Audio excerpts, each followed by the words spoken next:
consumer community about this. But we know they're installing programmable thermostats. Some are even setting them. It's very regional because in some parts of the country, energy is not that expensive. And when I say energy, by the way, I'm looking at electricity use primarily. We certainly use energy from gas and oil in certain areas as well as the alternative energy sources, but talking really about electricity energy throughout this entire presentation. And utilities are taking a number of steps, and as I mentioned, we're pulling together this AMI fact book. I'll share some of the earlier results of that research with you today. But over 1 million, actually 1.6 million smart meters installed at the end of 2008. We're constantly taking a look at that, actually interviewing the utilities, and we see 25 to 30 million over the next 3 to 5 years have been planned. Now there's different hurdles that have to be overcome in order to actually install the meters, but they're moving very rapidly. Actually, currently about 3.8 million meters, I believe, is the number that smart meters that are currently installed. And there's stimulus funding. $11 billion been set aside. Now, 6.5 of that is for upgrades to transmission systems in very specific areas of the country, but there's still $4.5 billion left for smart meter initiatives, smart grid initiatives, excuse me, which includes smart meters as one element of that, one small element actually of the grid. Department of Energy, Department of Commerce are all charged with moving very quickly with this. And we'll hear about what's going on Thursday at Connections from a variety of panelists and our keynote speaker who actually, on Thursday, the keynote speaker who installed a smart grid system in Austin, Texas, Andre Cavallo.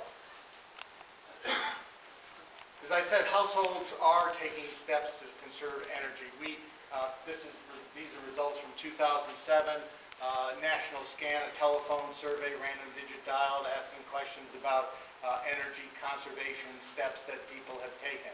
We're underway. We're going to launch a survey in July of this year that will dig into this topic in much more detail as part of the whole residential energy management project. But even back in 2007, they were taking steps, installing energy-saving light bulbs and purchasing programmable thermostats. About half of the homes, we estimate right now, have a programmable thermostat of one type or another. The next wave is the communicating programmable thermostat, or PCT, programmable communicating thermostat. The question is, how far along will all that go? When we talk to builders about what sells homes, this is from some research, again, we did in 2007, asking what are some of the top amenities, top enhancements that sell homes. And we asked builders to rate them on a scale of 1 to 7, where least likely to most likely, number 7, and energy-saving windows and doors and energy-saving appliances popped right to the top, as they did in past research that we did of builders before this.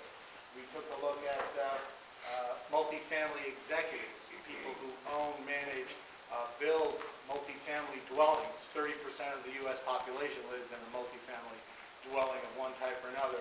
We asked them, how important various types of amenities were to renting or selling their units faster.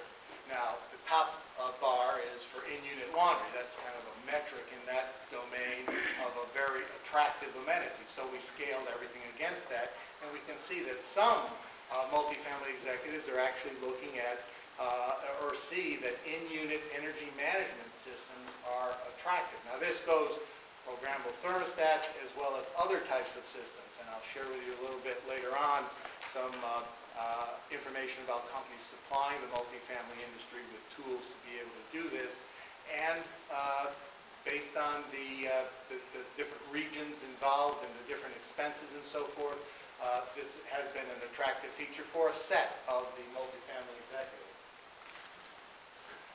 Well, that was the consumer's perspective. Now taking a look at utility initiatives. And this is an ongoing work that we've been engaged with.